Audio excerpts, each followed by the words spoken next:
It's time for a little comedy, a little content, and a lot of conversation. It's the Geno Jones Show, exclusively right here on YouTube. Now here's your host, Geno Jones. Hello, welcome. Thank you for watching. Yes, it is showtime. And let me give you a heads up from the top of the show. It's about to get really real. Yeah, it's about to get real.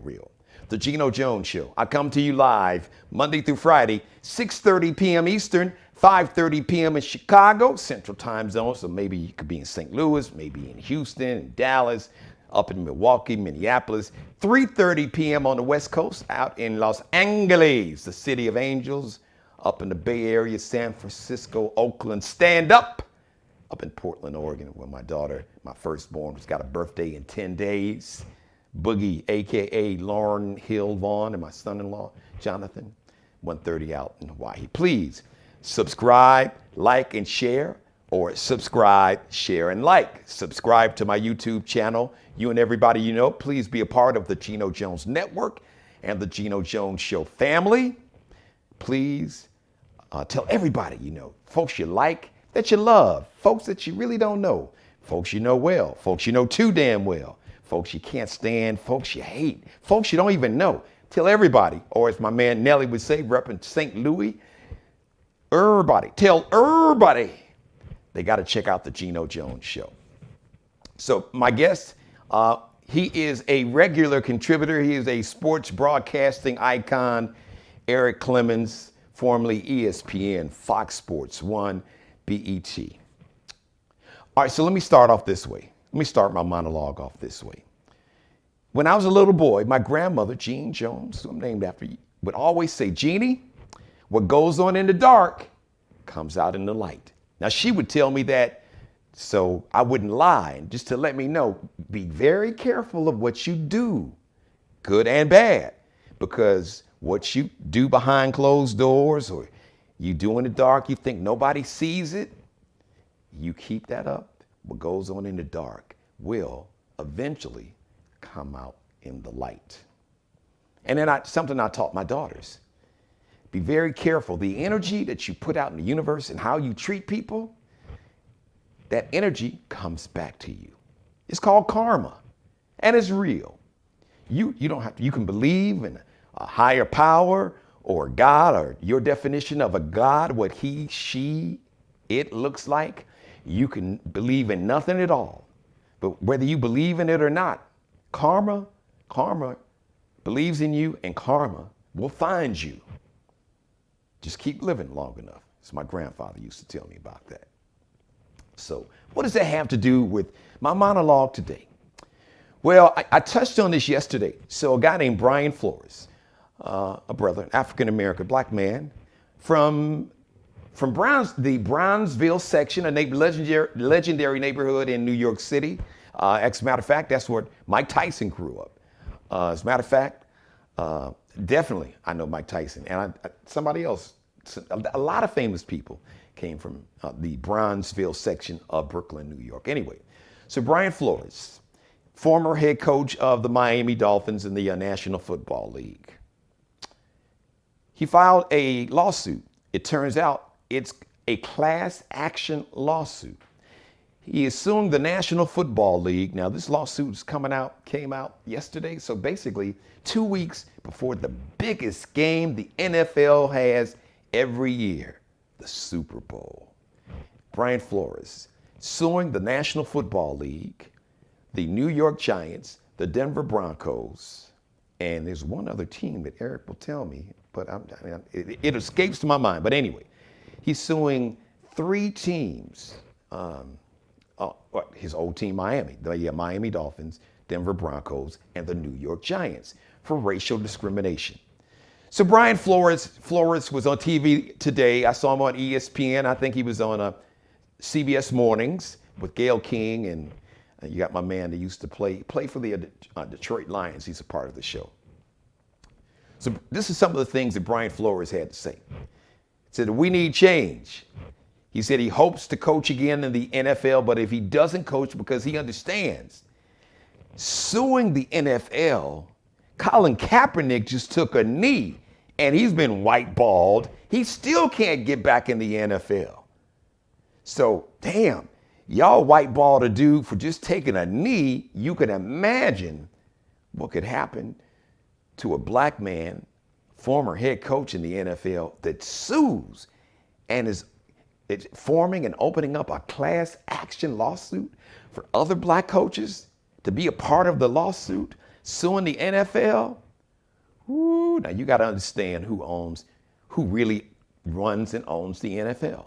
The National Football League is a private club of 32 billionaires. 31 of those billionaires are old white men that have known each other for decades.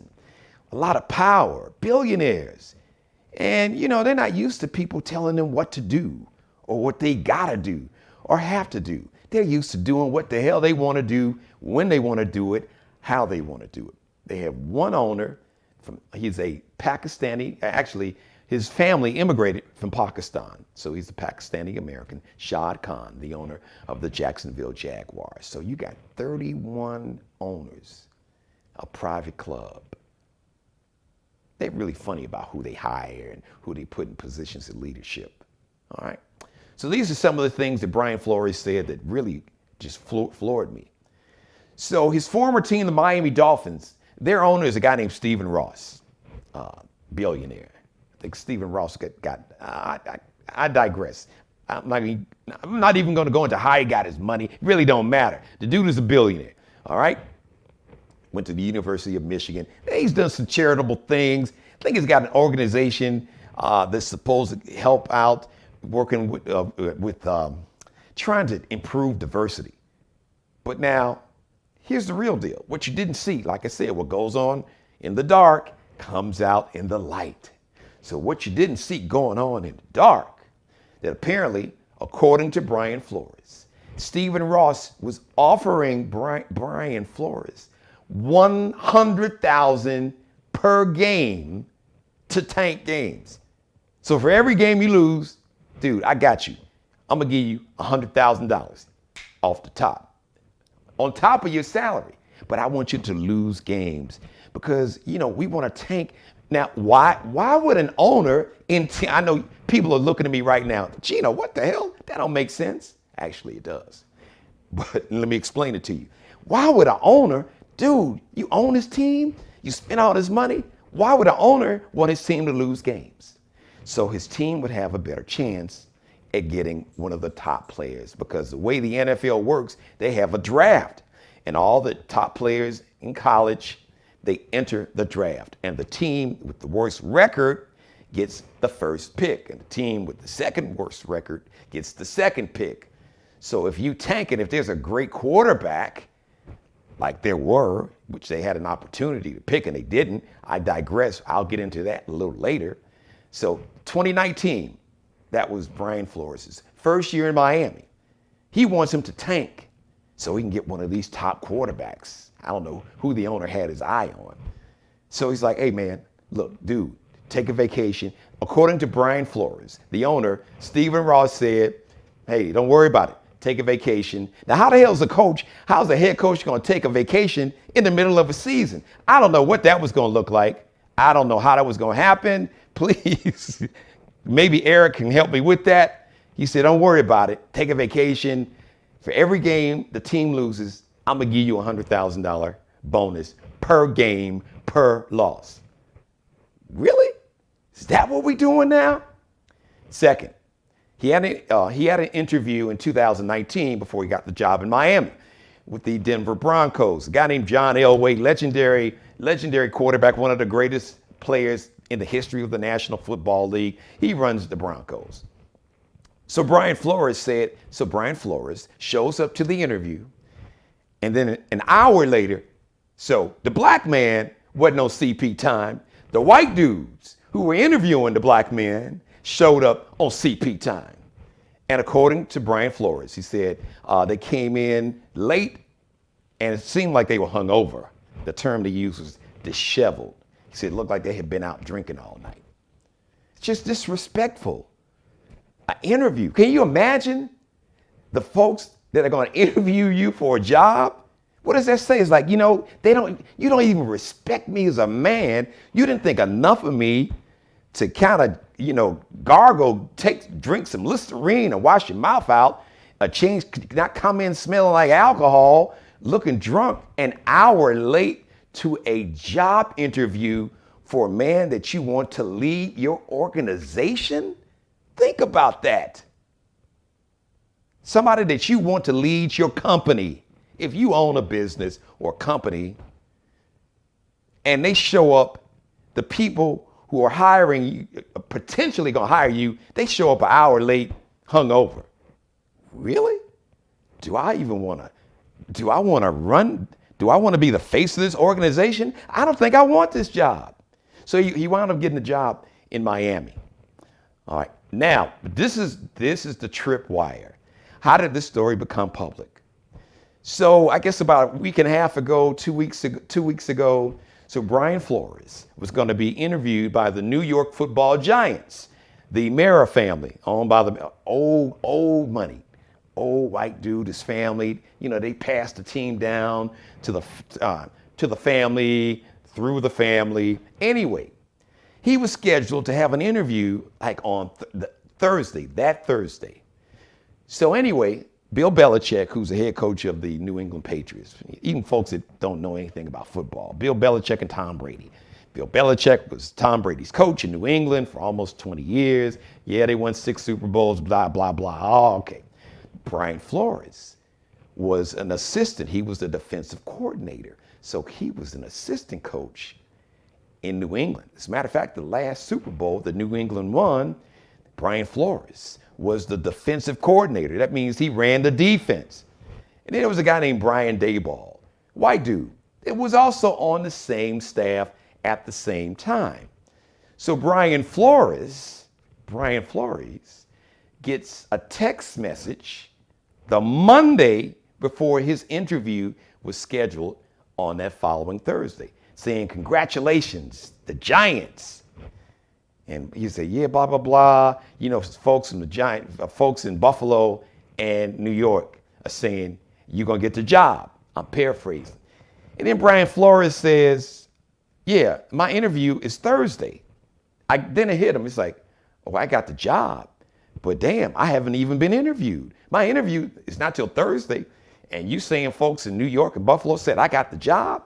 Then he said, "Wait a minute, Coach, do you mean Brian Flores? Me, Brian Flores, or Brian Daboll?" And he said, "Oops, I fucked up." That was his text. "Oops, I effed up."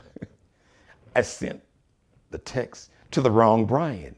He was texting the white Brian, congratulating him for the job. But instead of sending the text to the white Brian Daboll, he sent it to Brian Flores. Hence, this lawsuit suing the NFL, the New York Giants, the Miami Dolphins, the Denver Broncos for racial discrimination. Now, I am hoping a guy named Jim Caldwell coached the Detroit Lions.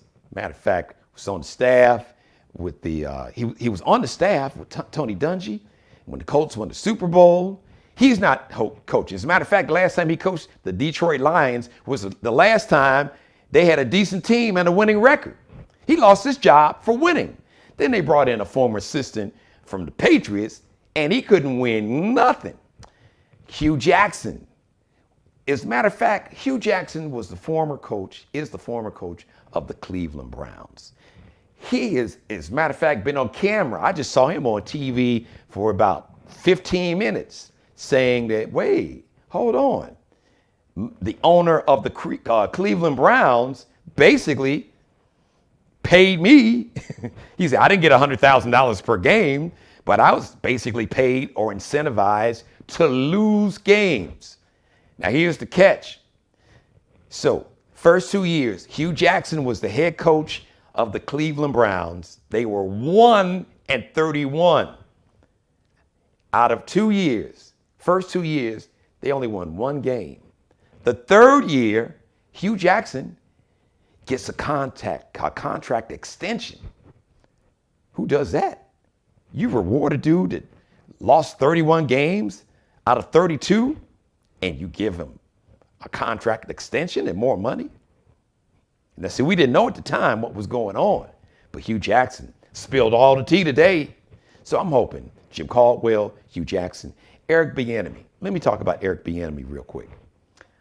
So Eric Bieniemy is the offensive coordinator. He runs the offense for the Kansas City Chiefs. He's been running the offense. He was the offensive coordinator when they won the Super Bowl. Obviously, this man is qualified. Patrick Mahomes, young quarterback, arguably maybe the most talented guy, as quarterback in the NFL. So the Chicago Bears hired a guy named Ryan Poles, black dude, young black dude, his mid-30s, to be their general manager. Now he was there for 13 years. So Ryan Poole knows Eric Bieniemy very well. They worked together for a lot of years. And Ryan Poole, the new general manager of the Chicago Bears, didn't even think enough of Eric Bieniemy to even offer him an interview. So we got one black dude, young black dude, that didn't even think enough of another black dude who is still being very successful and doing very well in his job. So he's got a track record. So you can't say that he's not qualified. His track record is good or better than just about anybody that you could give a head coaching job to, maybe short of Bill Belichick and Mike Tomlin. And in terms of running the offense, he's probably even more qualified than Bill Belichick and Mike Tomlin. He couldn't even get an interview from a black dude that worked with him in Kansas City. And I can mention other names. You got Brian Leftwich and Todd Bowles. They both are coordinators down in Tampa Bay. Marvin Lewis, former coach, Cincinnati, ironically, the Cincinnati Bengals. Boy, I'm sure Marvin Lewis wish he would have had the kind of talent that they got now. Boy, if he'd have had a quarterback like Joe Burrows and receivers like Jamar Chase, he might still be coaching. But I digress. So let me say this real quick before I bring Eric Clemens on. Two things real quick. 2003, the NFL came up with this Rooney Rule. So the Rooney family are the owners of the Pittsburgh Steelers. So it's named after the patriarch Dan Rooney, which is that all of these NFL teams are required to at least interview one minority candidate. They're not required to hire them, but they are required to interview them to make it look like they're not racist and they are about fairness and diversity and meritocracy and all that BS. All right. So from 2003 to now, so 19 years, you could say 20 years, just say in 2 decades since the Rooney Rule has been installed in the National Football League, there have been 129 coaching vacancies. All right. 129 open coaches positions that have been filled. How many black folks you think they've hired in 20 years out of 129? No, don't wait. I'll tell you, 15. The NFL is a 101 years old. How many black coaches has the NFL hired in the history of the National Football League? How about 19? In a league that's 70.6%, so round that off, in a league that's 71% black. So 3/4 of the league, black players, 1 black head coach, 15 black head coaches in the last 20 years out of 129 vacancies. So, Dr. Dre, let me just say this. The Pepsi Superbowl halftime show, there's been a lot of talk about it. You might have saw the trailer.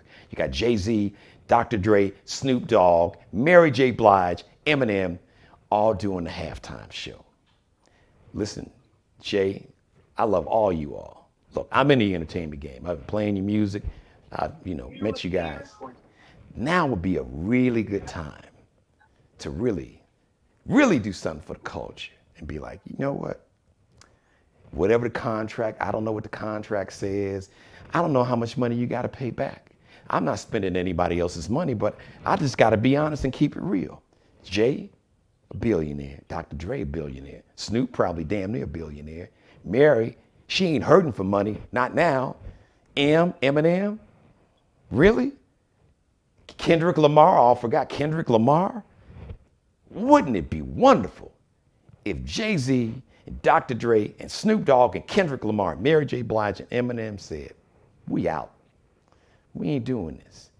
If this is how you all are doing black people and black men in the NFL, we as black men and a black woman and a white brother, if that's how y'all getting down, we out.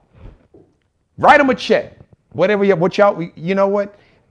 Listen, contracts, they have morals clauses. I don't know what the contract looks like. I don't even know if they have a contract, but I know they have what they call morals clauses. And I would just say the NFL, 2 weeks before the Super Bowl, is being sued for racial discrimination by a former head coach in a class action lawsuit. And you got 2 former black head coaches in the NFL that have told us that 2 owners basically paid them to lose games because they wanted to get a higher draft pick. Now think about it. That makes the black coaches look bad. Because if you on a team, Hugh Jackson used to get drugged. Man, how bad of a coach? Man, you could own 1 game in 2 years out of 32. What? Out of 32 games, you only won 1. They need to fire your ass. Little did we know they weren't winning because the owner didn't want them to win. But the black man, he's the face of the franchise. So it makes him look bad. Makes it hard for him to get another job. He's a head coach down at Grambling University right now.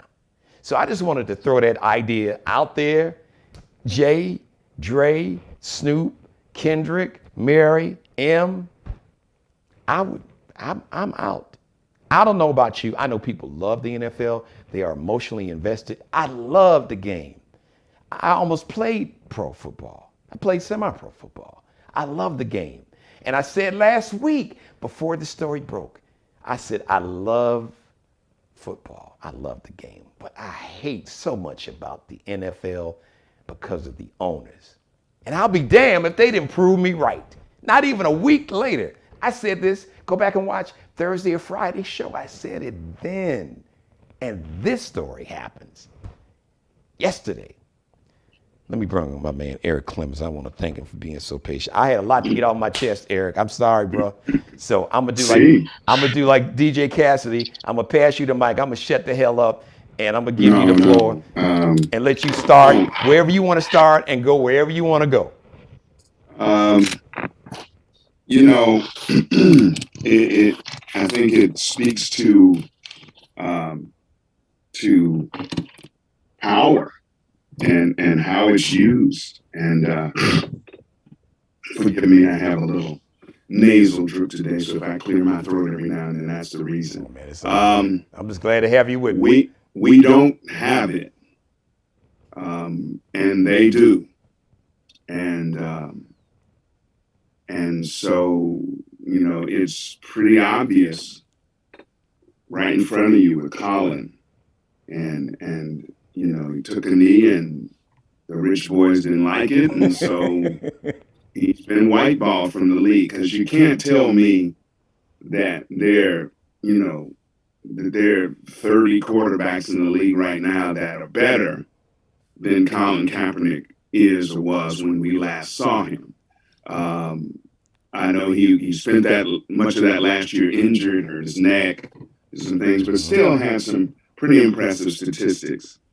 But the bottom line is they didn't like what he did and the way he did it, and they punished him for it. And everything else since then has been just a total pile of hooey about how interested in diversity they are and how committed to this they are. I remember Jay saying, the time for kneeling is over. Wait a minute. Hey, wait a minute, man.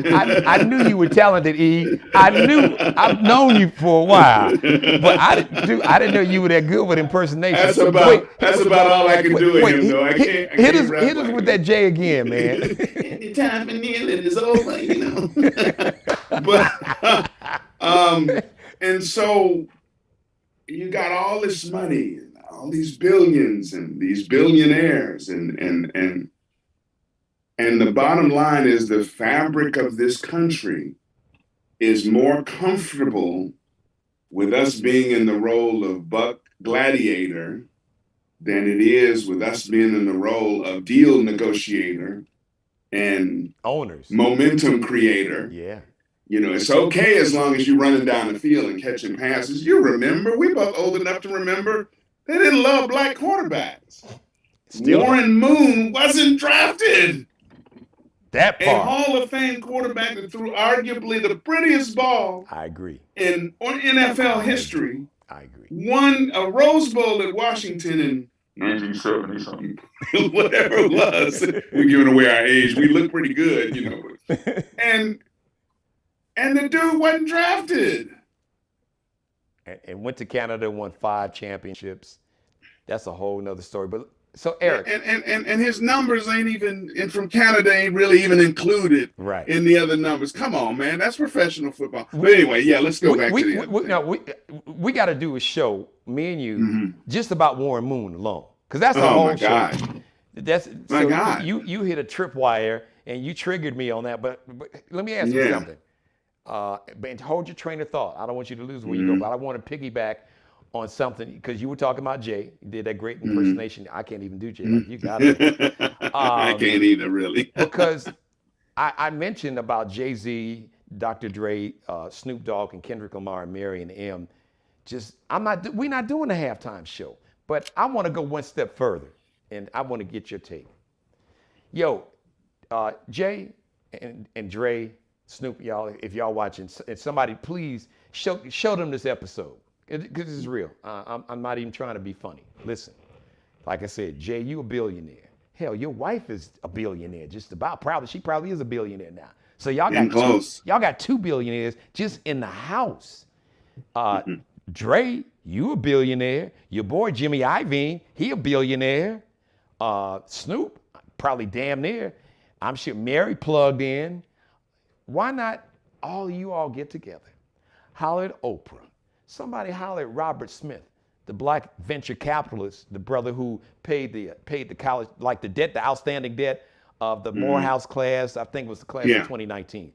So apparently he's in the running to buy the Denver Broncos. But hold on, damn that.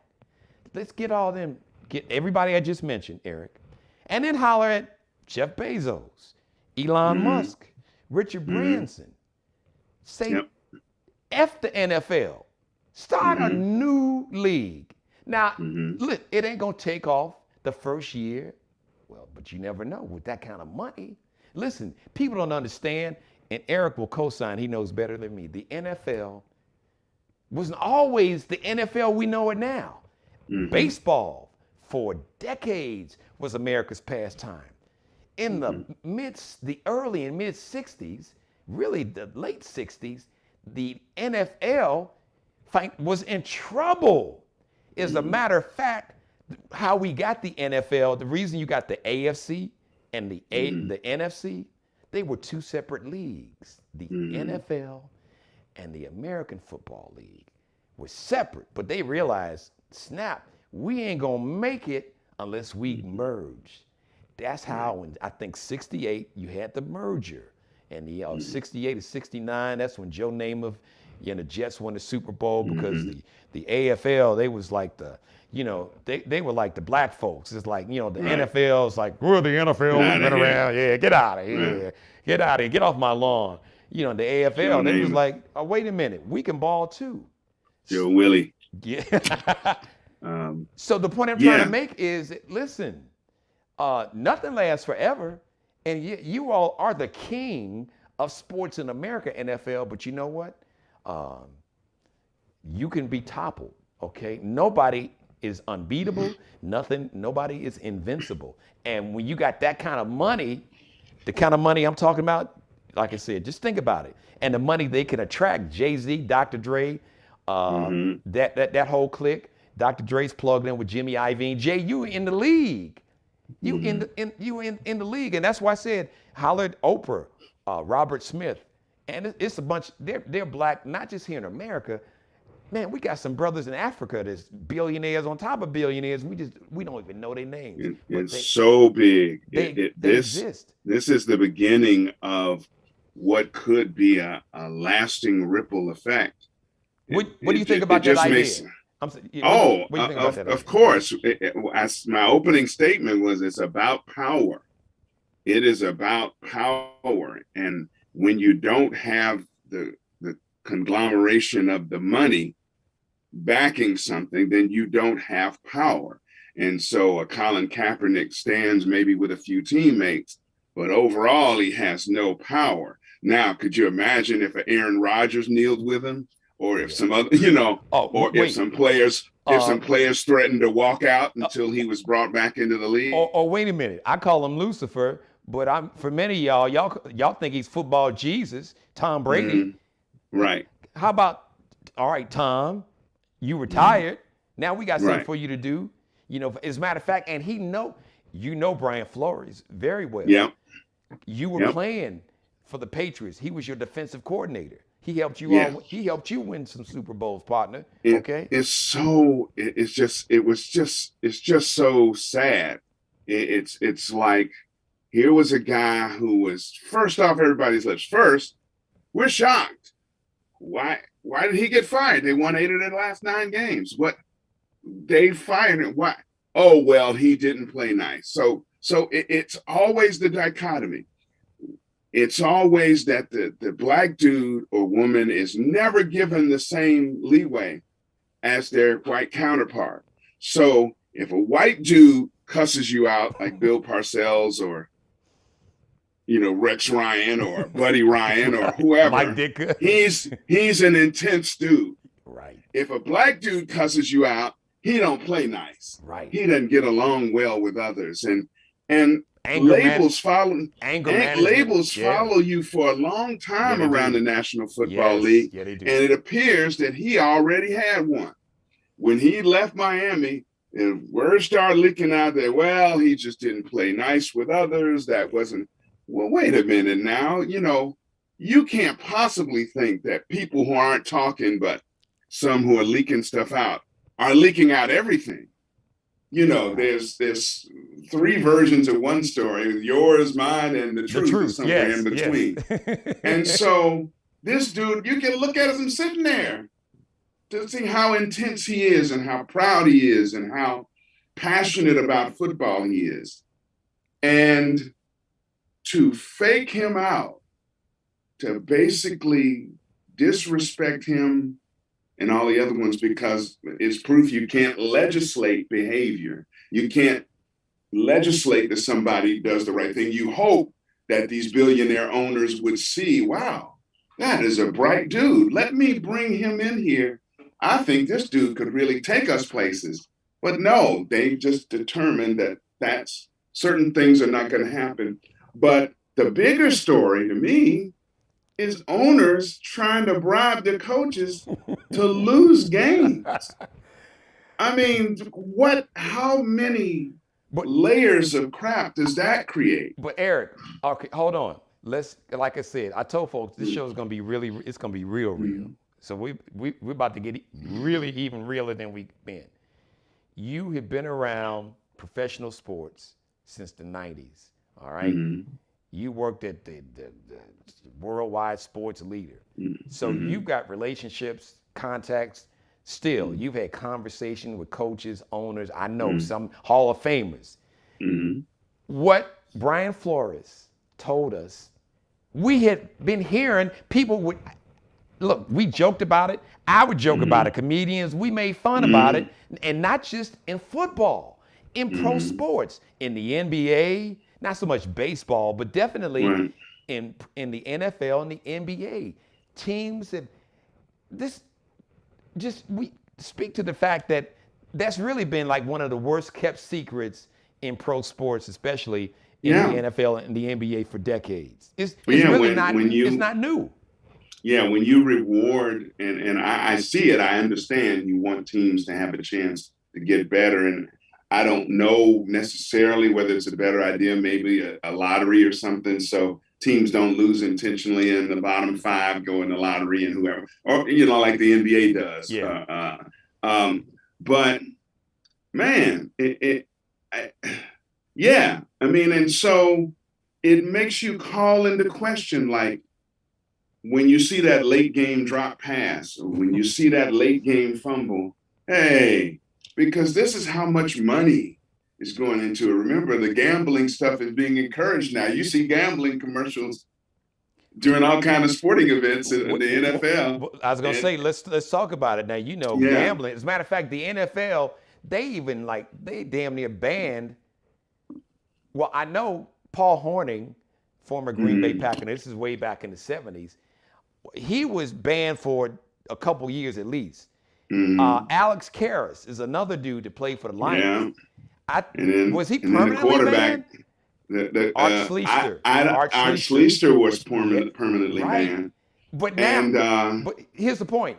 So we've gone from that to now the NFL openly has the partnership with legal gambling. DraftKings and this thing, and you're like, whoa, that's wow.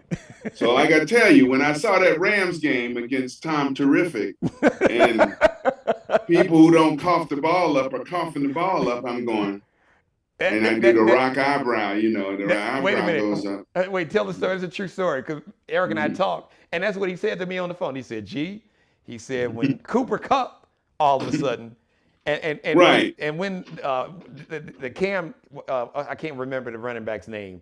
I think Cam. Is it Jink? Shoot, I can't remember it, but number 23. Yes. So he fumbled on the goal line at the end of the first half. Like really, like with no time, he's like on the goal line, on his head, fumbles the ball. Then he fumbled again late in the second half, and then Cooper Kupp. So this white dude that led the league, he's one of the top receivers, great hands. He fumbled the ball. Eric was like, you're like, for real? And then late in the game, all you got to do is hold on to the ball. You salt it away, fumble it, and give them the touchdown to tie it and send it in. Are we kidding here? It's got to cross your mind, right. Like, especially the quarterback on the other side. See, now I'm looking at. I've been telling y'all, listen. I call Tom Brady Lucifer. Folks like, yeah, he is. The Lucifer the Lote. Shout out to Rob Parker at Fox Sports 1. I got this phrase from him. He calls him the Lote, the luckiest of all time. So we don't even have to go back to the Tuck Rule game. Man, that still gets under me. So Eric, Tom's a great player, but that Tuck Rule game was just ridiculous. I'm still trying to understand, how is it that the NFL basically invented and created a rule in real time in a game, a rule that was not on the books. Never seen anything like it in my life. Usually they have a meeting, competition committee. I've never heard before or since where the NFL referees and the offices in New York literally invented a rule in real time in the game. And clearly, he had faked the throw and then pulled the ball back into his body when he got hit and fumbled. And I'm going, oh, wow, the Raiders went into New England and beat the Patriots. Well, good. They can stay home for a minute. No, I got the Tuck Rule. The what? So wait a minute. Well, hold on. It gets even better. We got that one. We got one.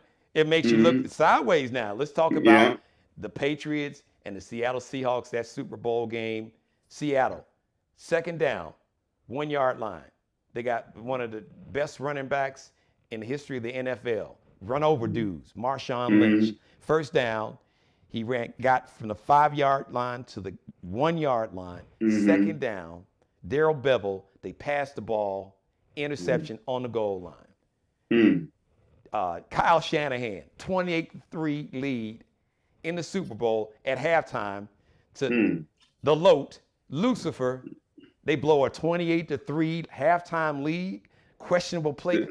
The Chiefs are killing the Bengals and run a dumb play to the receiver. They don't even throw it to the end zone with 5 seconds left in the half. They throw a swing, and little Tyreek Hill is supposed to blow through 2 tacklers. Now he'll blow past 2 tacklers, but he's not much for blowing through them. He's a little guy. I mean, muscular, but he's a little guy. And I'm going like, you call that?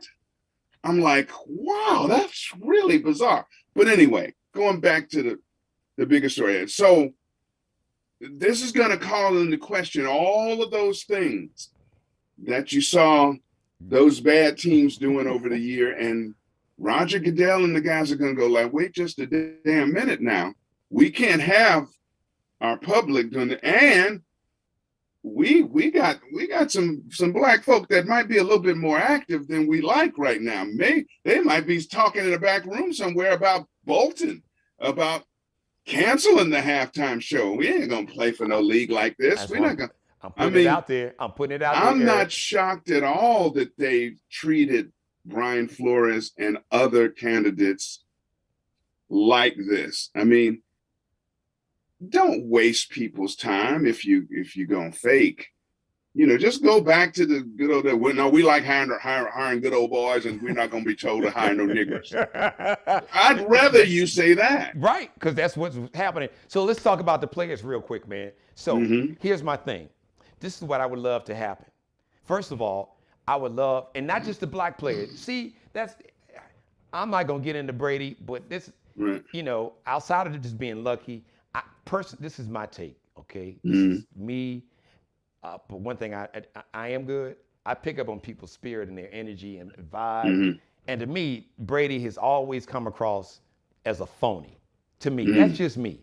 But the point I'm trying to make is that we know Aaron Rodgers is an asshole. So, but wouldn't it be nice if Tom Brady, especially because you know Brian Flores, you know him, dude, and you know him well, and you know he's a stand-up dude. You know what kind of person he is. You know he's a great coach. He, like I said, his defense helped you win the last Super Bowl you got in New England. All right. So it would be nice for the white players to say like, "Yo, man, this is wrong. Come on, y'all." Like Andy Reid, Eric Bieniemy's been calling my plays. Okay. Yes. You know, obviously, when it's a big play, he comes over, coach. What you think about the double reverse backwards pass to so you know, but it's almost as if like, see, it's a double standard. You have Patrick Mahomes and Tyreek Hill and Kelsey and all these weapons. That's the only reason your offense is good. It has nothing to do with your acumen, your knowledge of situational football, your command of respect from those guys and helping put together a game plan. So you're old news, but Brian Daboll, you know, now everybody who's trashing Josh Allen 2 years ago, now he's the greatest thing since sliced bread. There's no quarterback that's ever been better. He's big, he's strong, he can throw the ball, he can do this. Well, it's Daboll. That was Cam Newton, but let's talk about, you know, Josh Allen didn't really get good. Yeah, when Brian Daboll took over, but when they got my man from the Vikings. Yes. And who has the brother that plays their Diggs, and his brother plays defensive Trayvon back. Plays for the Cowboys. And that was certainly a big help. But why is a guy who does something for a year and a half hotter or better than a guy that's been doing something for 4 years? One's black and one isn't. Right. That's it. And that's the bottom line. So here's my wish for the players. I want you to give me your take. I know you got some great ideas. Personally, I wish that all the top black free agents, Russell Wilson. All right, I know Sierra is Hollywood, but she loved you. Hey, I worked in Pittsburgh. I did a morning radio show. I had the #1 morning radio show in Pittsburgh for 3 years. All right, Pittsburgh, it ain't the blackest city, but it ain't the whitest city. But you will love Pittsburgh, and you are listen. The Steelers, or as they say, the Steelers in Pittsburgh are God. Oh yeah, Russell Wilson. You come to Pittsburgh and lead them to a Super Bowl. Just talk to Franco Harris, or Lynn Swann, or any of those old Steelers talk to Greg Lloyd. They didn't even win the Super Bowl. They went to the Super Bowl. Right. You would be talking about the king of the city. Yeah. People, they will build a statue for your black ass in front of Heinz Field if you win the Super Bowl. I can tell you, because I lived there for 3 years and worked there. I know that city very well. I wish like all the top black agents would say, you know what? Yo, Mike, We gonna come. We want to mess with you, dude. We want to come play for you. We want to come Yeah, play for you. only black coach left. There's less black coaches in the league now than there were when they instituted the Rooney Rule. And you know what, Eric? I hope that these players, man, y'all got more power than you know, especially the superstars. Because okay, your contract is not guaranteed like it is in the NBA and the Major League Baseball, but definitely not. That signing bonus, you got that money in the bank. Now, if you didn't go jerk it off and spend it on Birkin bags and strippers and having 8, 9, 10,000 babies by 8, 9, 10,000 different women, you are good. Can you imagine? Listen, man, I don't know what it is about the Dallas Cowboys. I do. I know in the 90s, for some reason, like a lot of black people in cities who don't have a pro team, like here in Charleston, man, black people love the Cowboys. They will fight you. I know women that will fight a grown-ass man if you say something bad about the Cowboys. Wow. So that's great. So the point I'm trying to make is, can you imagine? Now, I know they're not wired this way, but can you imagine if Dak and Zeke and Tyron Smith, and now Micah Parsons seems like he might be about that life. And all the talented players, like 95% of them, the stars of the team, are black. If they had a conversation with Jera and said, Jera, there's some talented, all this talk about they were going to fire Mike McCarthy. Why wouldn't you try to hire Brian Flores? Think about it. Brian Flores beat Bill Belichick twice this year in the same season. If he was other than who he is, he'd have been scooped up as soon as Miami let him go. I would like to see his record, but I know for a fact that I guarantee you that Brian Flores, as the head coach of Miami, I would bet any amount of money, Eric, and I'll have to check the facts. They have a winning record against the Patriots. Because they're in the same division. They play twice. Right. Because they've been giving the Patriots. They was giving the Patriots the blues number. When Brady was playing. They was kicking. Right. When Flores. They've had the Patriots number pretty good, and the guy's a football coach. But you named all the rest of them. You had names in there that I had forgotten because I hadn't heard them in a while, and you would think so long. Now it is about relationships, and we know that technically we can't legislate. We can't ultimately tell an owner what to do with his entity or whatever, but at least play the game right. At least go, hey man, I want to get 5 or 10 people in here. I want to hire the best coach, and I'm gonna look at minority candidates because many of them haven't gotten a chance. The brother with Chicago, didn't talk to Bieniemy or whatever. Who knows? Ryan Poles. Yeah, there may be some relationship things there that we don't know about or don't understand or whatever. If it's about winning, you didn't even give him an interview. Yeah. So you and I were talking earlier off camera. Pep Hamilton. Now I was just checking. All of a sudden, Pep Hamilton's name has been being mentioned as the offensive coordinator to run the offense. The Bears, they drafted Justin Fields, this black kid, dynamic, dynamite, super talented. This guy, I'm gonna go on the record and say this kid is gonna have a Hall of Fame career. He's got that kind of potential. I don't know what you think about him, but Pep Hamilton is wonderful. Pep Hamilton was, first of all, he was the Bears head quarterback coach in 2007, 2009. Guess who the quarterback was who probably had arguably his best season, maybe 1 year in Denver? Jay Cutler. He was Jay Cutler's quarterback coach. And then he was the offensive coordinator for the Colts, Andrew Luck. When Andrew Luck was healthy, they was killing the league. Pep Hamilton was the offensive coordinator. He was the Chargers quarterback coach in 2020. Guess who he coached up? Who's killing the league? Justin Herbert. And they had a black head coach, fired him. They could have gave Pep Hamilton a job. Didn't do that. So the Texans, now, and you can elaborate and maybe tell the story better than me. So the Houston Texans still have a black quarterback. Arguably, you talking about people talking about Patrick Mahomes. Deshaun Watson Even his own coach in college called him the Michael Jordan of the NFL. Deshaun Watson is a freak. Yeah. Got into some legal trouble, didn't play at all this year.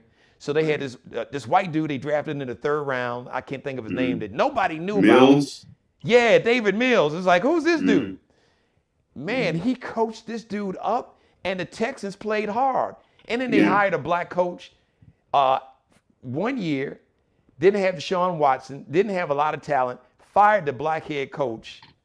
But that's what I mean. But the quarterback coach who coached up this white kid who nobody really wanted in the draft, David Mills, was Pep Hamilton. How come Pep Hamilton didn't get a head coaching job?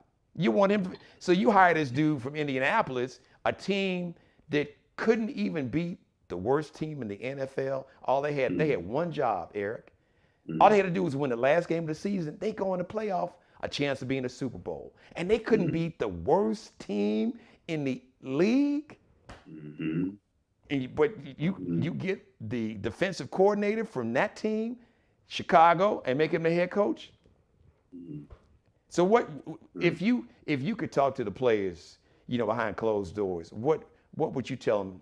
What advice would you give them in terms of trying to exercise some of the power they have? I would say that, don't do it alone. If you're going to exercise the power, unify and exercise the power. Don't go out there, lone leaf on the tree like Colin, because they can easily target you and remove you. Oh, you just can't play anymore. That's why we cut him. It's not anything about the stance that he took that we didn't like.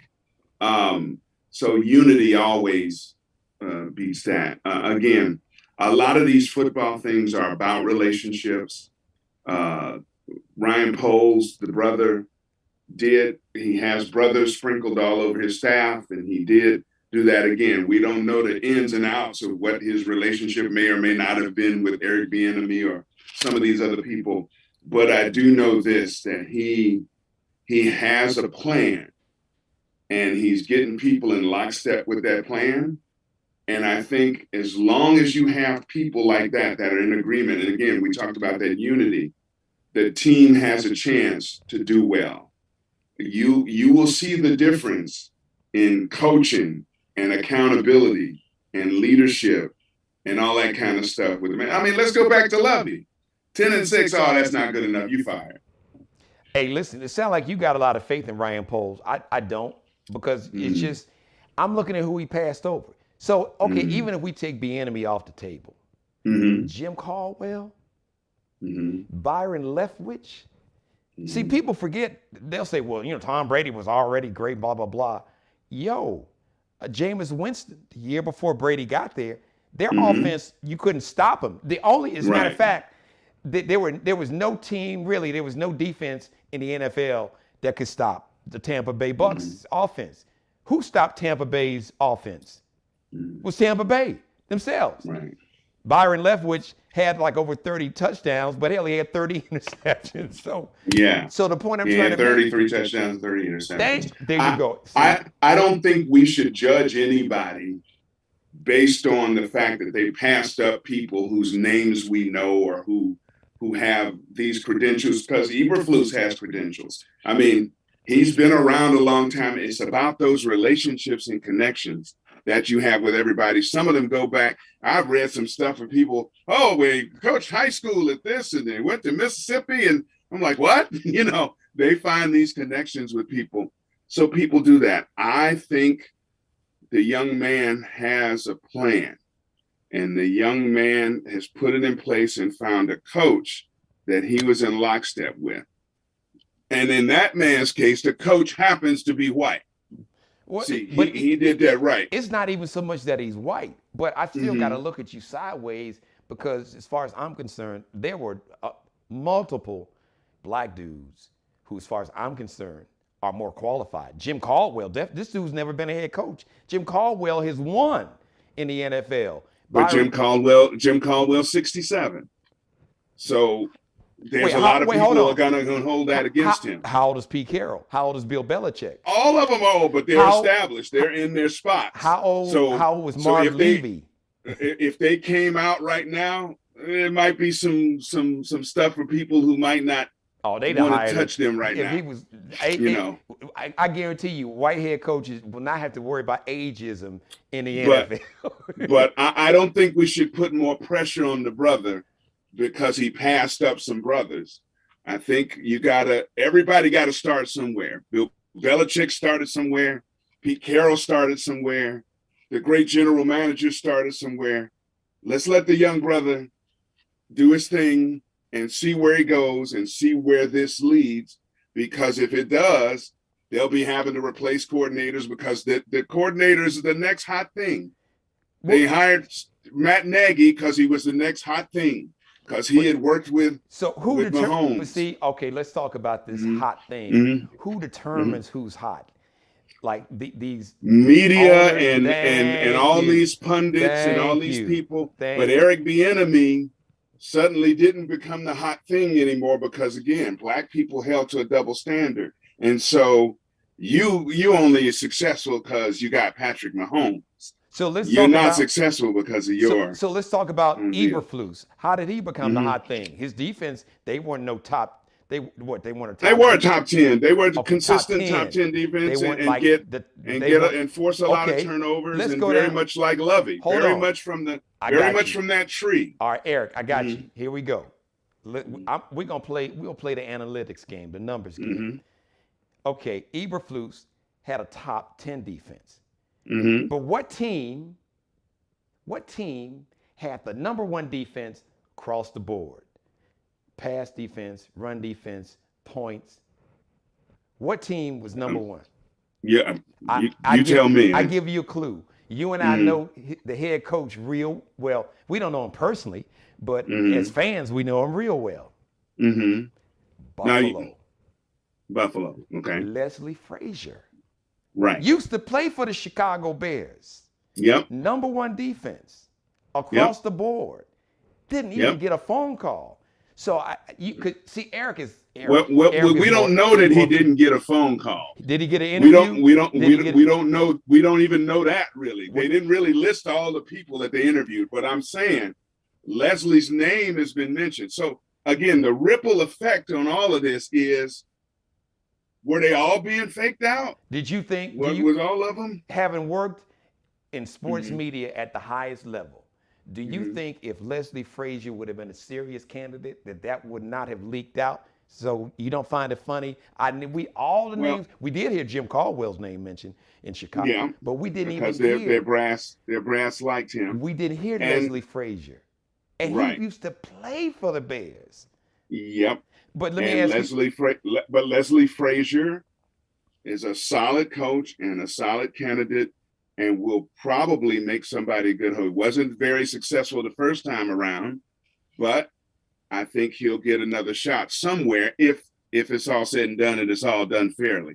What we're still talking about now is it ain't fair. Right. Sometimes we look at it and we think as if it's all above the board, and it's not. You will correct me if I'm wrong, but if I recall, Leslie Frazier's team, he did at least make the playoffs, I think, once or twice. As Minnesota, they didn't win the Super Bowl. I'm just saying, to Eberflus, he ain't won jack as a head coach. He may reflect more of what the GM wants in a coach than Leslie does. So let me ask you something. That brother may be doing it right and picking the best guy that he thinks will carry on his vision for the team better. So this is where I got to question this kid. Not just on not hiring a black head coach, but there's so many qualified black candidates. I'm not, and I know you're not giving them a pass. You just being the Eric Clemens that I know. Sean McVay, these guys were given a shot by somebody. Always fair, but that's the whole point. Yeah. You don't get these black folks don't get a shot. But here's the thing. Not generally. Let me ask you this: if you, Eric Clemens, were the general manager, and you know that you have a potential Hall of Famer, you have a gift, you hit the jackpot with Justin Fields, and you know that look at all the teams that were in the playoffs. If you didn't have a good quarterback, you were watching the playoffs at home, and you got this kid with this kind of talent don't you think you would surround him with a coach, you know, because you look at all these other situations, they want all these young offensive minds. Look at Sean McVay with the Rams and Kyle Shanahan. And we could go on. They all wanted, who was it? Denver. Nathaniel Hackett that was, you know, in Green Bay on the offensive side of the ball, OC or I get it. So would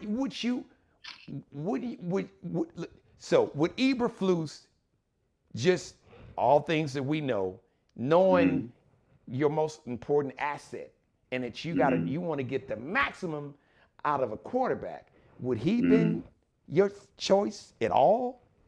Even on the list? Maybe if he fit with my philosophy of what I want my team to be like. See, the boy in Pittsburgh, nobody knew nothing about him when he got the job, right? Mike Tomlin. Yeah, Mike Tomlin. Now he's a legend, future Hall of Fame coach. Everybody's got to get that opportunity. Now, I'm saying that maybe Leslie didn't fit his view of the kind of coach, the kind of leader of men, because they've been without one for 4 years. Right. Matt Nagy couldn't lead a horse to water. Matt Nagy was just not, and the team showed it, the team's reflection of the coach. It's just that this coach may be a good coach. He may be a bust. But let's wait, because that's what fans and people do.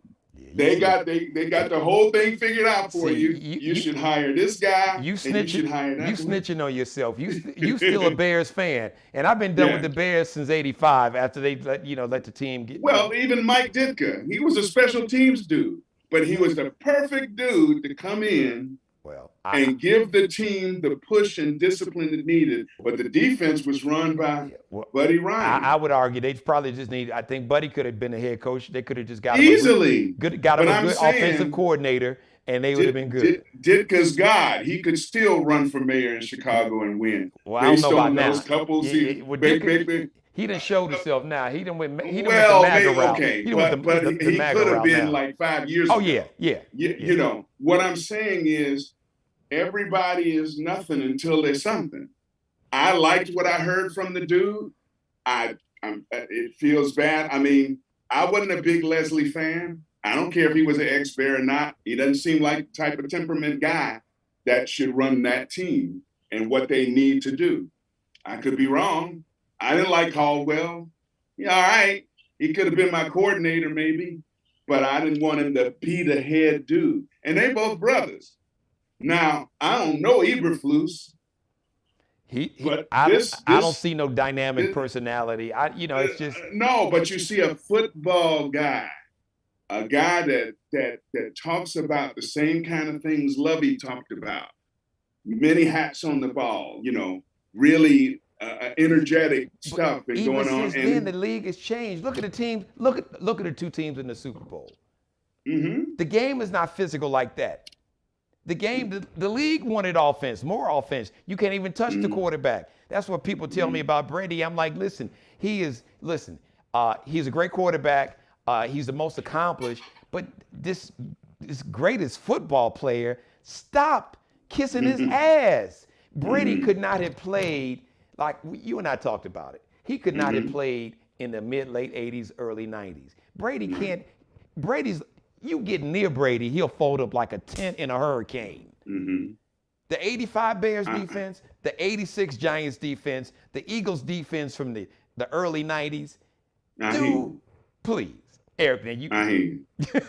I mean, I statistically speaking and all that kind of stuff in 7 Super Bowls, it's hard to argue that he isn't the best that ever played that position. Most accomplished. The best football player that ever played that. It depends I guess you have to put him in the conversation if you use certain criteria. Absolutely. I'd never take that from him. But it's very difficult for me. And even Michael and even some of those, it's hard for me to call them the best that ever did something. Eras are different. Yes. Positions are different. Right.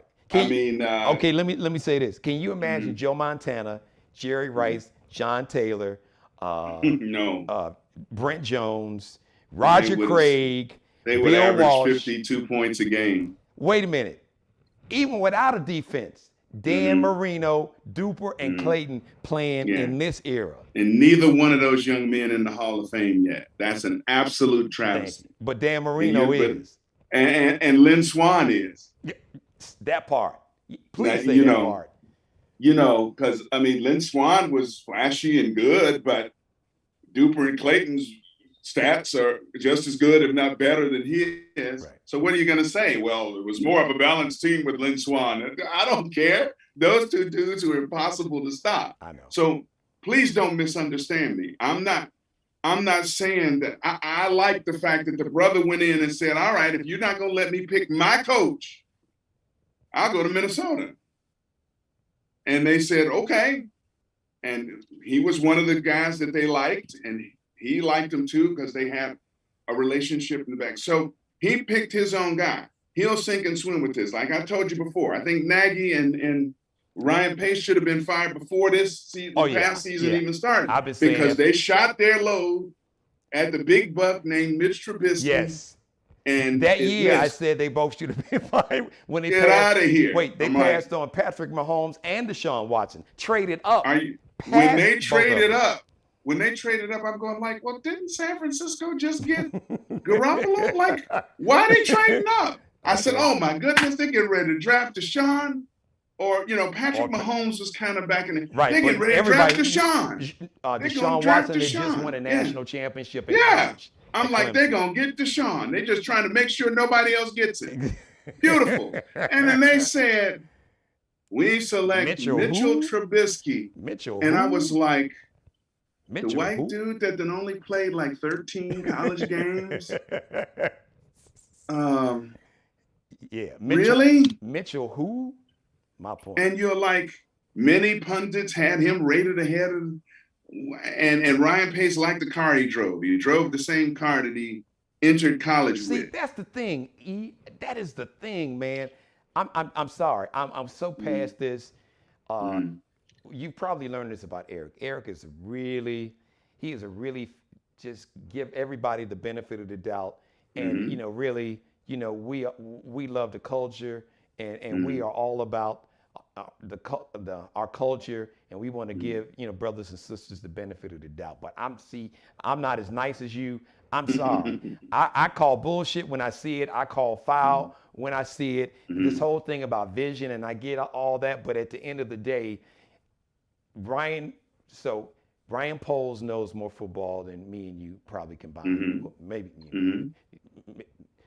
you a little more because you had to cover it for a living for a couple decades and still do, and great at it. So you've had relationships and conversations really, really behind the scenes. But I know the game pretty damn well, if I must say. But my point is, I'm just looking because if the league is a copycat league, Eric, and like I said, look at the teams with great quarterbacks, young quarterbacks. Cincinnati's Zach Taylor, he was a young offensive mind.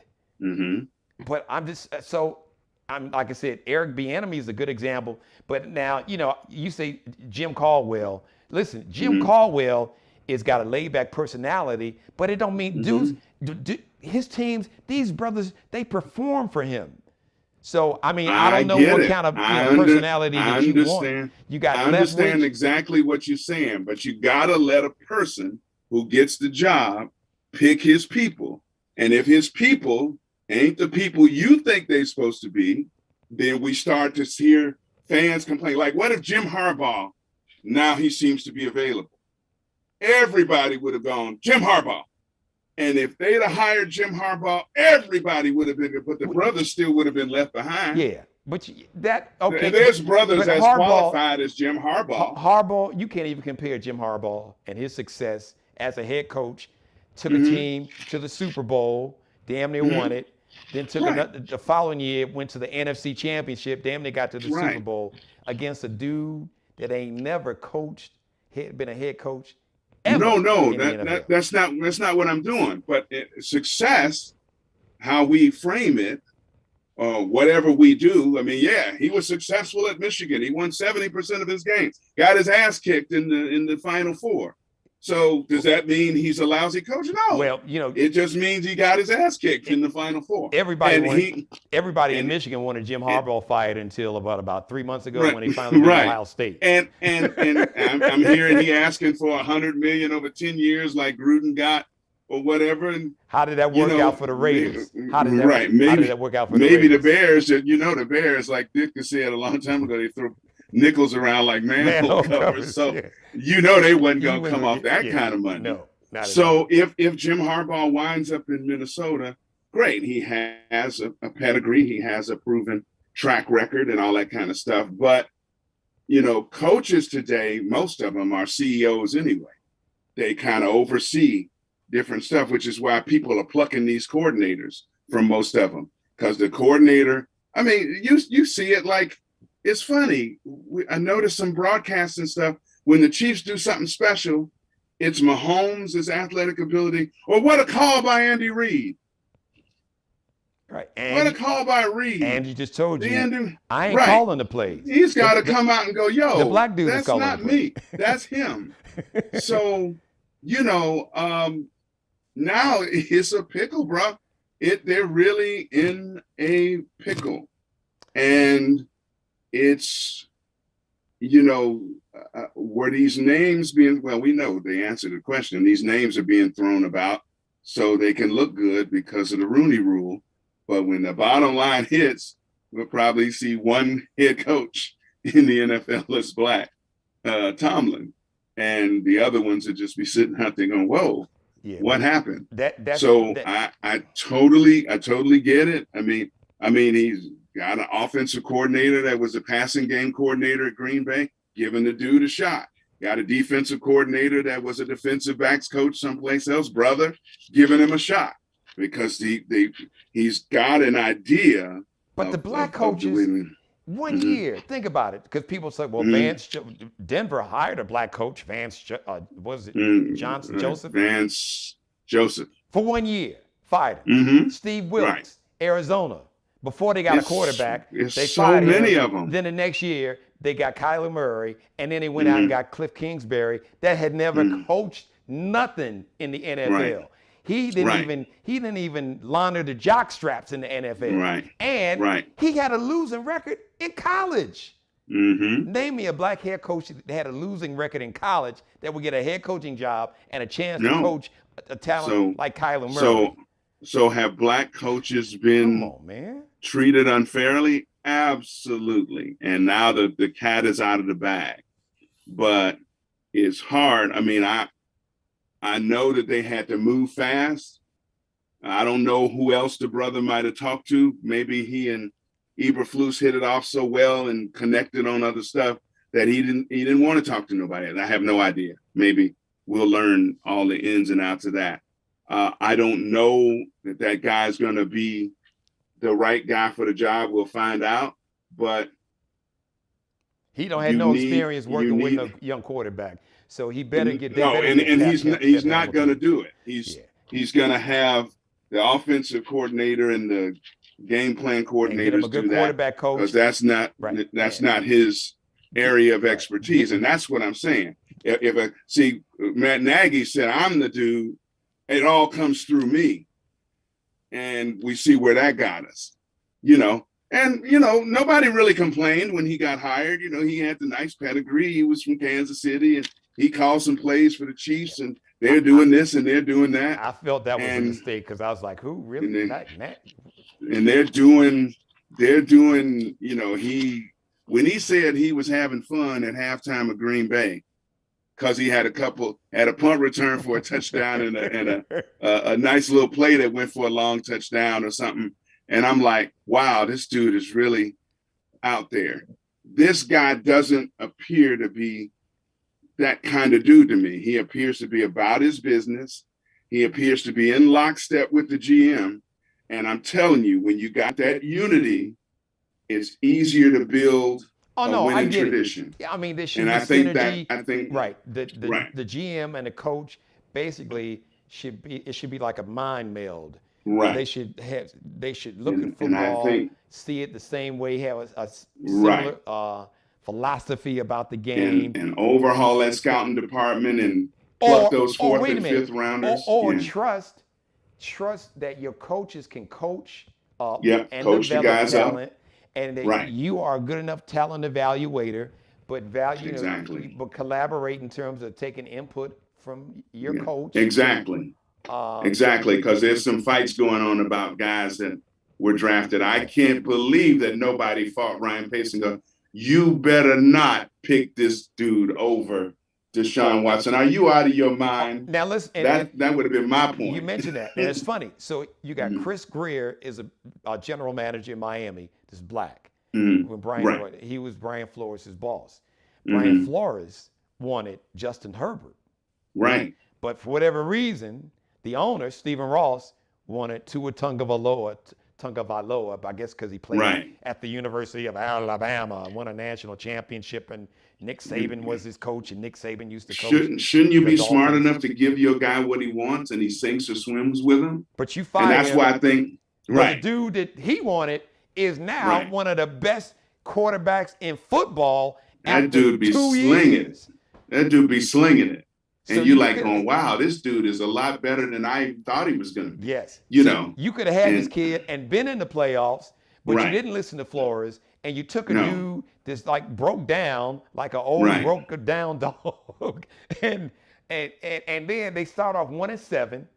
Right. And then they go 8-1. No team in NFL history ever started off 0-7 and won the next 8 out of 9 games. But I digress. I mean, the guy, everything about him says should get a job real easy somewhere else, except his melanin, except the fact that African Americans are held to a different standard. Belichick now is bulletproof because he's had success, even though now you're like, okay, now Tom is gone. You ain't having much success. So Belichick, I mean, what, does he look like a CEO? Frumpy, grumpy dude. Right. So, this whole thing about, because you were talking about Leslie Frazier, I'm like, Belichick ain't no charismatic salesman type, motivational, he ain't like football's version. Well, no, I ain't want to mention this dude. He a bad example. Like a black version of, and I know this in black people, like Joel Osteen, a black version of Joel Osteen in terms of, just Mr. Positive. And a lot of that's phony because players, they can smell phony. Yeah, and I think that's where he differs himself. That the persona out here is intentionally. Everybody, see, especially if you grading black coaches or any coach on Mike Tomlin's curve, you can forget that. Mike Tomlin is a unicorn.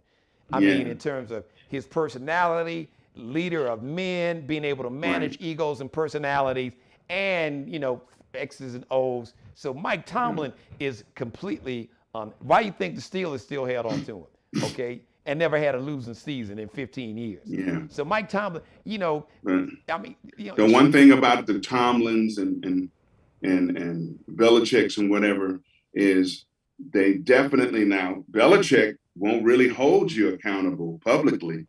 Right. But you better believe that if you get called to his office. Oh yeah.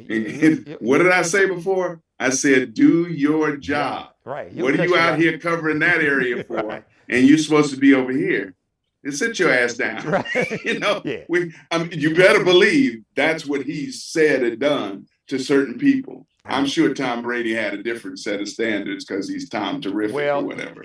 I just said that to get under your skin. Well, no. I'm just listen. I was gonna, at the end, you see, they fell out because what did Tom do? Yeah. Tom was like, I'm out of here. And I because think Belichick wanted to trade. He's like, no, I want Garoppolo, and Tom went to Mr. Kraft. The owner's like, listen, dude, this Jimmy porn star dating porn. You need to get his ass up out of here. Send him to San Francisco. But this, it's and those are generally the most consistent coaches, the guys who hold players accountable, whether it's quiet or whether it's, Bill Parcells is exactly the opposite. calls the girl, what do you call it? Tell him to take that skirt off. You know, right. He called Terry Glenn she. Yeah, she. I'd hit him in his damn mouth. You call me she, but your old ass. I'd have hit his ass exactly, with a chair. you know, that's the kind of accountability that needs to be created. As crazy as Ditka was, or as crazy as Buddy Ryan was, they motivated in a different way, but Ditka held people accountable. And then Ditka got too full of himself, and you know, how you gonna not hand Walter Payton the ball and let him get a touchdown in the Super Bowl? I mean, that's crazy. Well, you know, Ditka finally he exposed himself when he went MAGA crazy. But see, Buddy, them brothers to his grave, man. They love Buddy. They run through a wall for Buddy. Run through a wall. I saw grown men, dudes that we loved, you know, Super Bowl. Mike Singletary, Richard Dent, dude cried in tears. Yeah. About Buddy Ryan. Because he was a leader of men. Yeah. He knew how to command the best out of them, and it was real. He loved you. It was like you. He didn't see you as, you know, he could see through all the narratives and the stereotypes. Right. He saw them brothers. He's like, man, damn all that. Right. Man, I love y'all. You see that MF for Brady right there? I want you to hit him. I want you to hit him high. I want you to hit him low. I want you to remind him that we're here tonight.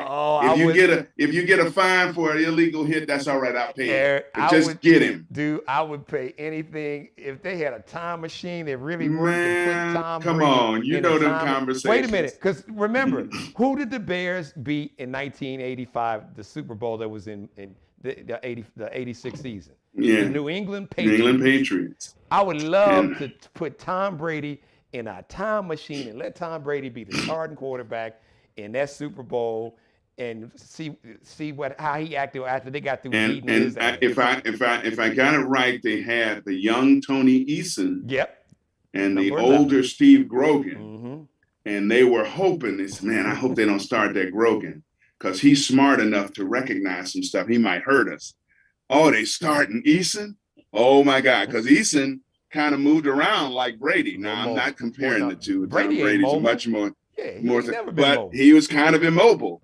And the Bears front seven, it's hard for me to find a front seven that was as good as that front seven in those 3 or 4 years that they were mostly healthy. I mean, Steelers had a great one. You know, the Giants had a great one. The Eagles had a good one. The Eagles had an unbelievable one. Jerome Brown. It's hard to find somebody better than they were that year. And Perry hadn't even really, you know, he was just kind of enjoying the show. Right. 2000 Ravens had a great defense, but no, 85 Bears. But wow, I mean, they just had athletes. And I told you the story about James Lofton saying he went out split wide left and he was waving his hand. He's uncovered. They didn't even bother to cover him. And he said, I'm out there expecting the ball. And as soon as it was snapped, that poor Joe Ferguson was just swarmed under. He didn't know what hit him. And I'm like, wow, you know, so they had the perfect talent and the scheme and everything. And we'll see. I'm holding out hope that they get it right, but they're not going to get it right, man, because it's about the power, and it's about, you got these stubborn billionaires. They don't want to be told what to do by anybody. And I think in order for there maybe to be real change, you might have to see some drastic action by players. And I'll close with one quick story. Well, what does that look like before you go? Because I was going to ask you. Yeah. So what the players are watching, what give them an action plan? What does that drastic action look like? I think it needs to be discussed, but I think it should be discussed about withholding your services. Now, you know, most of them are solid 100,000-aires or millionaires anyway. It's not like they're going to go to the welfare office if they sit out a few games. I mean, really, the league has to be taken seriously, and hopefully some of our white brothers stand with us. We need the star players to say and stop this nonsense and going like, are you sitting here telling me that the league has been dominated by black people ever since we were allowed to play in it? Right. That nobody's quite smart enough to build a team or run a team. I mean, what did John Lynch done when he? What did John Elway done? They played. They were great players, but general managers, people making deals. Lynch wasn't the first, second, right, third, maybe not even the fourth best player on Tampa Bay's defense. Right. Just on the defense side. And exactly. No disrespect. I know he went to the Hall of Fame, but Stapp, my man Derek Brooks.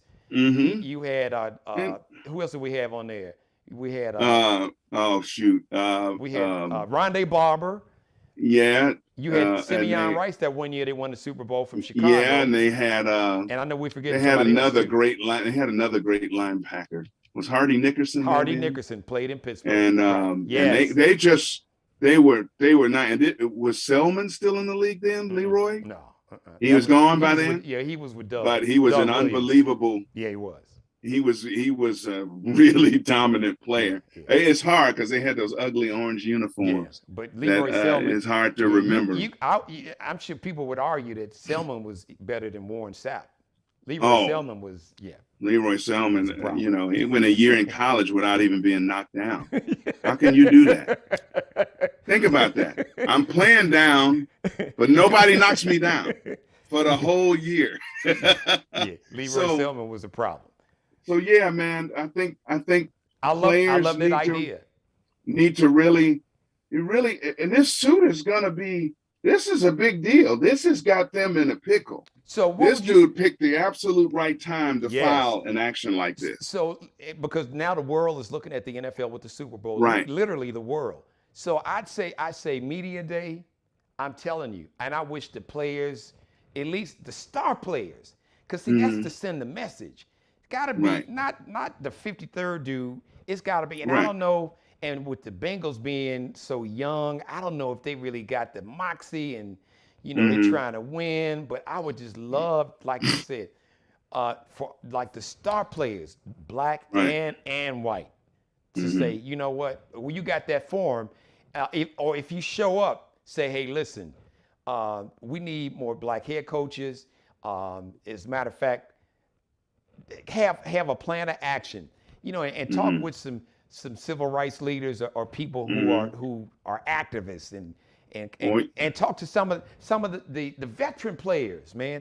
Talk to like the Deons and guys. I'm trying to think who would what veterans would you recommend that would probably be Yeah, I mean, I love Tony, but Tony's a lot like you. Yeah. And they're all gonna have their different takes on it, but I think that there really should be some serious discussion about, either laying down the gauntlet and going like, if we don't see progress in this area, maybe we'll sit out. Maybe we'll just walk off. Right. Maybe. And if too many of them do it, it would hurt the quality of the league because 70% of them play in the league. Right. Now, that seems that I'm talking about breaking something up on racial lines. And sometimes you need to do the difficult thing. But listen, again, if non-black players join them as well, the league has done this. I mean, they break up on late. Listen, miss me with that, okay? This institutional. As a matter of fact, the NFL, they're not even trying to hide it. It's just Bill Belichick hit sin. He hit sin to the wrong person. But we can go on and on and on. I mean, for the longest time, they wouldn't allow black people to be the middle linebacker.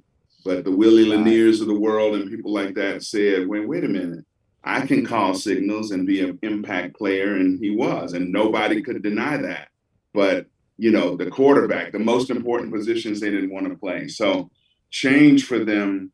Was it changed because it made sense, or was it changed because there's too much talent out there for me to win without? They couldn't deny it. Bringing Mike Singletary in without bringing, but the intellectual talent is something that's still a bastion of no. You're not as intellectual as I am.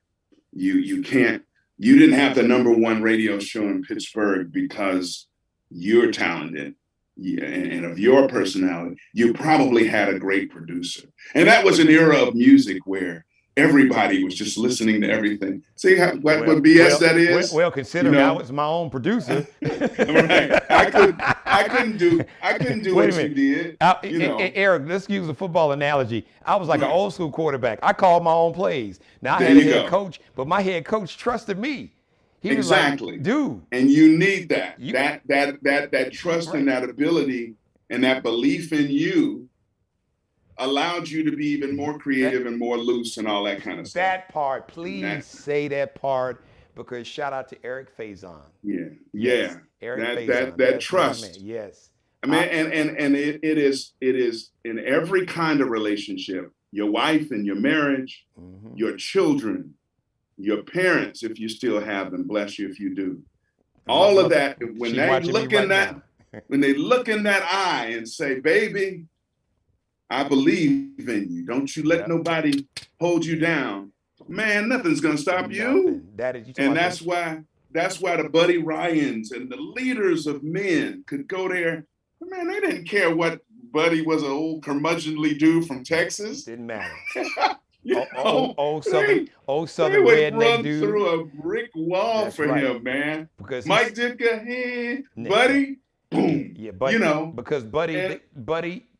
They could see Buddy was authentic. He wasn't phony, and it wasn't about him. He really wanted his players to be the best version of themselves. Can you imagine seeing him and Mike Ditka almost fight?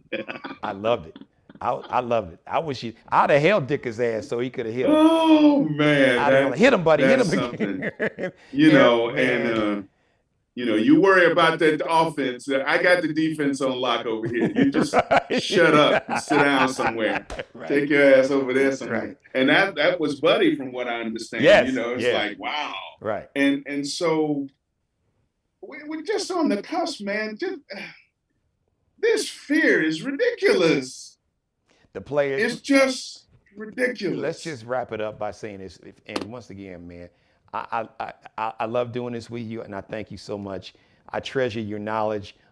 You are an icon in the sports broadcasting world, and you know a lot of behind-the-scenes stuff. And just thank you for sharing some of that knowledge and wisdom. And I'm afraid for my last word, a lot of behind-the-scenes stuff we ain't seen the last. So more stuff's gonna start spilling out the bag. I can't wait till we get to the, as they call it, the discovery phase of this lawsuit. That means when this Super Bowl week coming up, that's going to be bad, man. But now, in a good way, I think. It's going to force them to change. For those who don't know, and I'm not an attorney, sometimes I try to play one on my show here. Discovery means that your attorneys have to allow the opposing legal side to discover some of the evidence that you're going to use against their client. But that also, when they get to that discovery phase, guess who else gets to see a lot of it? Folks like you, the media. my Muslim friends always say, Allah is the best of planners, right? So a text, congratulations, sent on Monday, when my man wasn't even going to interview till Thursday. All this crap storm is because of that, because the truth comes out and you playing me. And I think every player and everybody who's been in the league should be like, the eyebrow raise, like, really? That's what you got for us? After all the sweat and blood and championships and all that, all you got for us in the game is, and we got some billionaires out there. Let's get some of these people together and buy a couple teams and do it right. Or better yet, or form your own league. Thank you. Damn the teams, because you got the money. And people say, another league will never. You can't defeat the NFL. Another league will never be as successful. Really? If they got players, they will. Really? They got players and they got the money. And you got some owners that's got way more money than all the hell. Listen, they could just grab. Look at the USFL. Wait, hold on. They could just grab. If they just grabbed Jeff Bezos, Bezos probably got more money than all the owners in the NFL combined. Yeah. So it's some money out there. Buy and sell them. Yeah, no question. So y'all. I mean, you don't like, or it sounds like, because we're so comfortable in our spots that we've been so used to, it sounds all radical and violent and mean-spirited or anything like that. It might to some people. But man, how do you get somebody's attention? The protest or the power that you're trying to seize, there's only one way to seize it. When an individual isn't being treated fairly contractually, what does he do? He sits out. He goes, I'm not showing up. I'm not. Oh, we fine him $5,000 a week. Yeah, so. Right. And radical, what does that mean? What's radical about wanting to be treated fairly? What's radical about wanting to be paid your value? You know your worth. It all depends on who's telling the story. And with who's radical or not. Take the star black players out of the NFL, and what do you have? The got very little. That's what I'm saying. Yeah. So, Eric, listen, man. Thank you, brother. I love it. And you guys have been patient. We'll talk again. We're gonna try to get together. Let me just say this. And I think I may have said it early. I don't know if I got a chance because I tried to cover so much. Personally, it was a lot. I'm not doing the Super Bowl. I'm not watching it because you and I talked about it. I really have been messing with the NFL like I used to since what happened to Kaepernick. But I'm not telling you what to do. I am suggesting, I hope, especially, and I hope some white folks, but I hope collectively, we as black people. Now I know it. You got Cowboy fans that'll slap their mama if you say something bad about the Cowboys. Same with the Packers and Steelers. But it's so funny that we are so emotionally invested in teams that got owners that don't give a shit about us. You got people that will fight about saying something bad about the Cowboys or the Steelers or the Raiders or the Packers. And that's the bad thing. It's like, really? That's the bad thing. Y'all not on the payroll. They ain't paying. They mess with your emotions, and it becomes. It's like abandoning your child or something. That's how emotionally invested many fans are. And and they don't have to be. What point do we step back and be like, so outside of a good feeling, 3 times, once a week for what, about 4 months, 5 months, for 3 hours? I mean, how is this benefiting you? How is this benefiting your community? It's not. They don't even respect people that come from your community. Right, so but the whole thing is they painted this portrait as if we're turning the corner now. We're vested in the advancement of people, and we care about the messages on the back of the helmet, stop hating, all that stuff. We're into it. In the race, and then to find out, whoa, really? That's how you've been treating your black candidates? Right. Now they're showing you. You know what? I learned a long time ago, like a budget is like a moral document. And what do I mean when I say a budget is a moral document? Because you can learn a lot about what a person values and the type of morals they have by how they spend their money and where they invest their money and how they treat their money. People and things that you value and that you hold in high regard, you don't look at it as giving money. You look at it, I'm investing. When you don't like somebody and you don't want to work with them or try to support them, you say, oh, we ain't giving no black folks money. But I don't hear people say, we don't want to get white folks. We invest.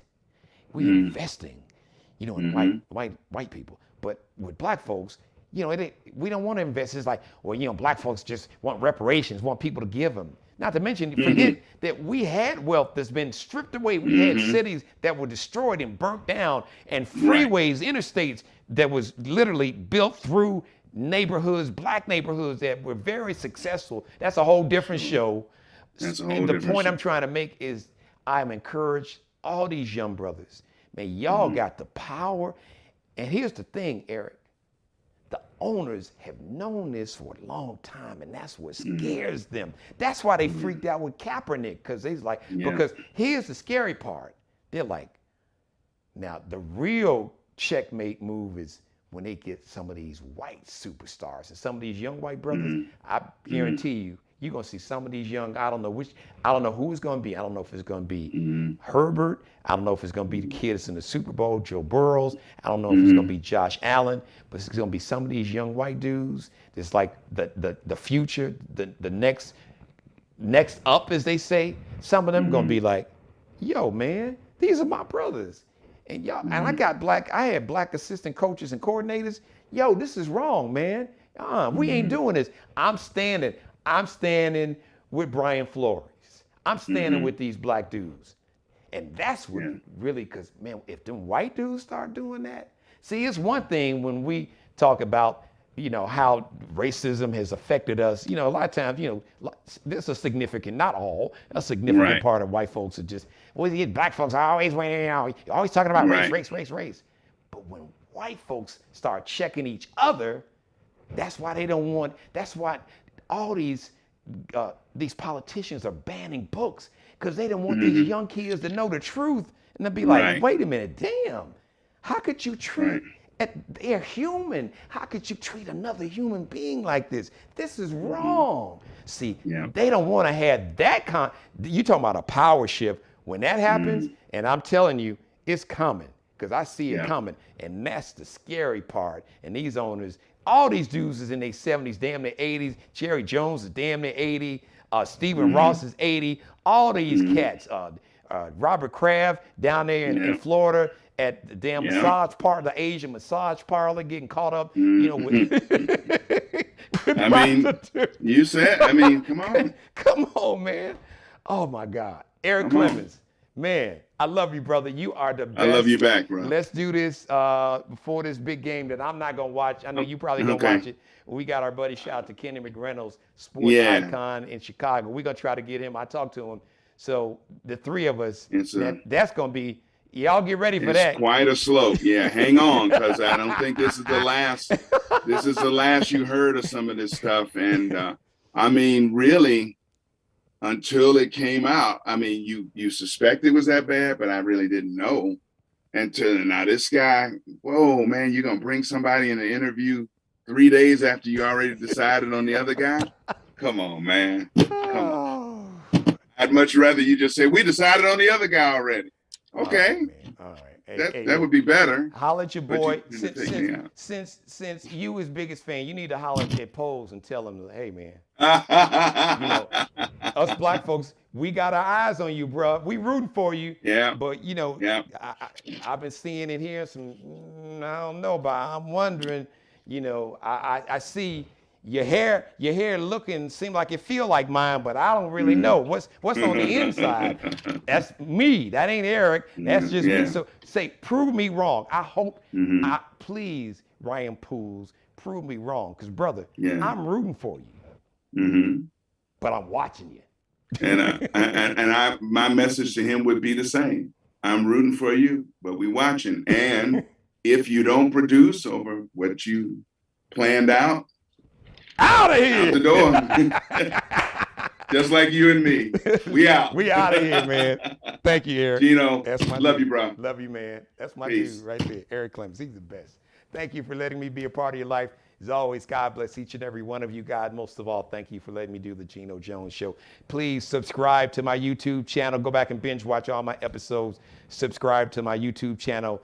Share and like, or subscribe, like, and share every episode, Monday through Friday, live, 6:30 p.m. Eastern.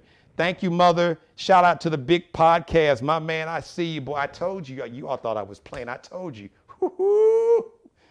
This was must-see TV. So you send this to all these. Send this to Dak Prescott down there in Dallas. Send it to Russell. Russell down with the culture. Russell, you need to go on the piss. Hook up with Mike Tomlin. All you black free agents, all the top black free agents, y'all need to holler at Pittsburgh. See, that's how you do that. It's like, okay, you know what? Tell you what. We're going to make sure that since y'all don't want to hire a black coach, then the one that you got, we're going to make sure he keep his job. Because we're going to go and help him keep his job. Like an all-star team. Russell, take Metcalf with you, Devontae Adams. Aaron Rodgers ain't got love for you off the field. Go mess with Russell Wilson and Devontae Adams in Pittsburgh. That's how you do that. Y'all, you all got power. Use it. They afraid of it. That's too bad. You got the power. Song, snap, 90s song, dance song. I got the power. Y'all got the power. Damn it, use it. Because when you lose it and when they get the power, you out of there. So while you got it, use it. Not just for yourself, but for the brothers that's coming behind you and the sisters. Not just in football, but in all walks of life. All right. I love each and every one of you. Mother, you know I love you more than life itself. Shout out to the official barber and hairstylist. It's a bad hair weekday because I hadn't got to see my man, Mark L. Bailey. I will do that when he can get me in soon. He's the owner of Designer Cuts. Check him out on Instagram, Kelby Cutting Up, KELBECUTTINUP. The official wardrobe consultant, stylist for the Geno Jones Show, Allie Jones. Allie Jones on Instagram. Check out her Instagram page. It is fire.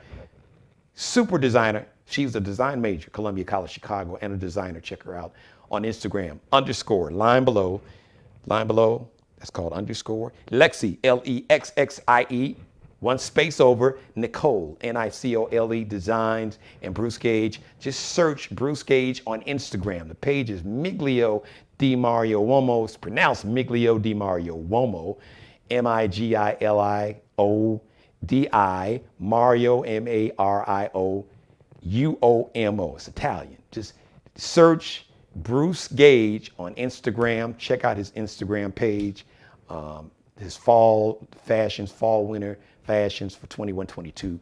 He may already have some of his spring 22 line in. The next live edition of the Geno Jones Show is going to be tomorrow, Thursday, 6:30 p.m. Go back and binge watch because I know it's been a long show.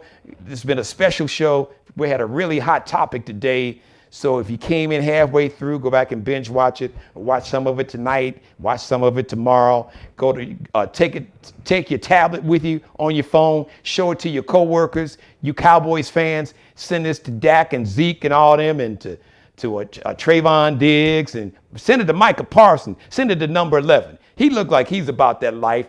Send it to what Tomlin is down with the program. No, better yet, don't send it to, you know what? Send it to the owners. That's what you need to do. Send it to your boy Jared Jones and your boy Dan Snyder up there in Washington, D.C. Yeah, and send it to the McCaskey family. Yeah, I know they hired a black general manager, but they still own some ish. Send it to all these owners. Let them know what time it is. And don't waste your time with the Super Bowl. And Dre, Snoop, and Kendrick Lamar, and Mary, and M, y'all need to sit out. Damn the Super Bowl. We ain't doing the halftime show. How about that? You gonna do black man like that? I know what you really think about me. I know how you feel about me because you show me how you really feel about me by the way you treating Brian Flores. Y'all just messing with us because we can bring you eyeballs and money. We good. Dr. Dre don't need the Super Bowl. Snoop Dogg don't need the Super Bowl halftime show. Mary J. Blige don't need the Super Bowl halftime show. Kendrick Lamar don't need the Super Bowl halftime show. Eminem don't need the Super Bowl halftime show. Quiet as kept, Jay, you don't need the NFL. They need you. So if they got love for you, Jay-Z, how about letting you put together an ownership group and buy a franchise? Why don't y'all buy that Miami franchise? You got the crazy ass owner telling the coach to lose games, paying them to lose games. You got the owners, you got the folks in Cleveland telling the coach, paying him to lose games. Y'all need to get them out of there, buy them out, and let Jay-Z form a group, or Oprah form a group, or some of these other black billionaires. Let them hook up, maybe hook up with Jeff Bezos and Elon Musk or some folks like that. Oprah. And buy 2 franchises. How about that? I'm out of here. One more thing before I get out of here. I promise. All I got to say, be blessed. And thanks for watching, everybody. Subscribe and tune in to the next episode of the Geno Jones Show, exclusively right here on YouTube.